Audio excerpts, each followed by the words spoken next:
Ассалаумағалейкум достар.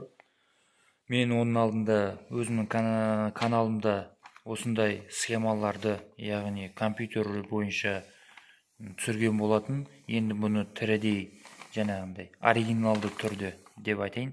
Оригиналды түрде көрсетпек ойым бар. Яғни осындай электр монтаждық схемасы осындай болады.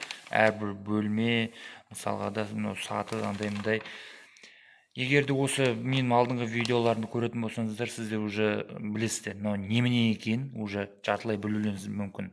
Егер көрмеген болатын болсаңыздар, қысқаша айтып кетейік, түсіндіріп кетейік. Яғни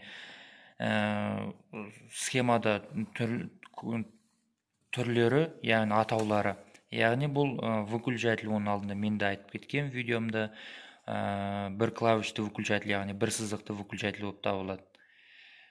Яғни для скрытый дейді, яғни ол ішінде жаңағындай внутренний выключательдер. Екі клавишті, екі сызықты клавишті болып табылады. Ол дәл тоже сондай ақ түсті белгіленген. Мына жерде осындай қою бір клавишті выключатель. Ол яғни ол сыртқы выключатель болып табылады. Яғни одан кейінгі дәл осындайдың, мысалы да осындай екі клавишті выключательдің дәл осындай қара түсті болады. Ол сыртқы болып табылады. Қазір мына жерде жоқ екен, сонда да айтып кетейін. Одан кейінгі осындай белгіле келетін болатын болса, ол розетка болып табылады. Яғни ол да ішкі сыртқы розеткалар дәл осылай қою түспен белгіленеді. Одан кейін светильник түрлері, яғни жарық шамдардың түрлері, яғни төртбұрышты жарық шамдары белгіленуі, осындай дөңгелек жарық шамдары өзінің обозначениелері бар. Мынау да жарық шам, мынау да жарық шам, төртбұрышты, яғни ішінде екі сызығы бар. Ол щит, жаңағында аварийный освещение, яғни қысқаша ШАО деп жазылып тұрады. Щит аварийный освещение деп жазылып тұрады. Одан кейін қою түспен төртбұрышты, ол жаңағындай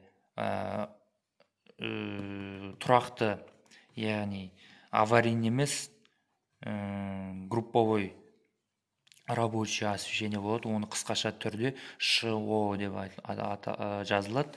Одан кейінгі бұл жартылай қою, жартылай ашық түстегісі, бұл групповой щит силовой деп жанып тұрады, қысқасы ШС. Одан кейін пульт управления, яғни кран, балка, немене басқа да құрылғылардың пульт управлениясы дәл осындай белгілемен белгіленеді. Ал дөңгелектің ішінде М деген сөз, ол яғни двигатель болып тұрады, ішінде асинхронды тағы басқа болуы мүмкін.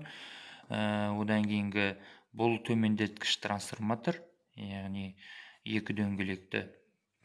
Ал енді түсінікті болатын болса, осындай проектіге ашқанда, жаңағында біз ананы арғы беттегін оққанда уже біз мынаны уже түсінеміз.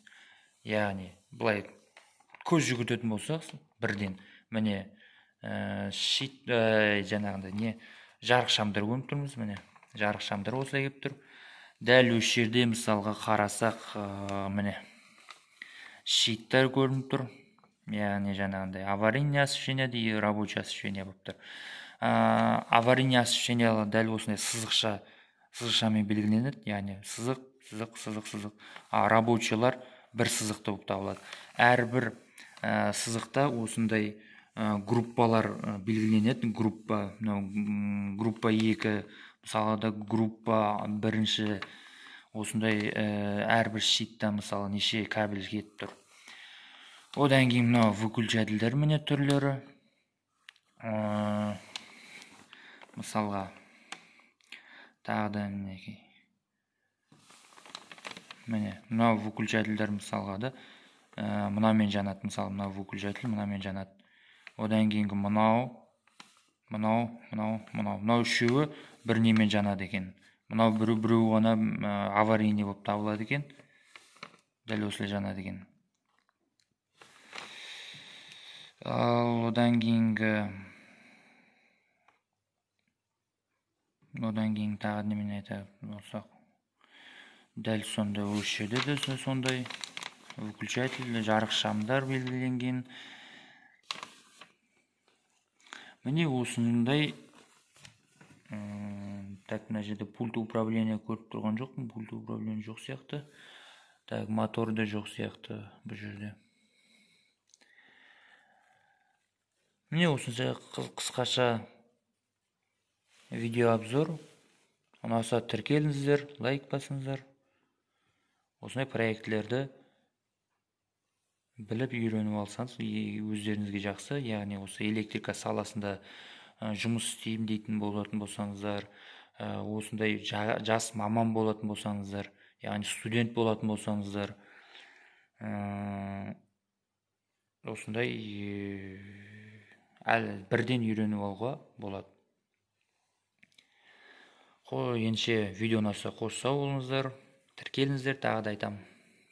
Қазақша контентті қолданыңыздар.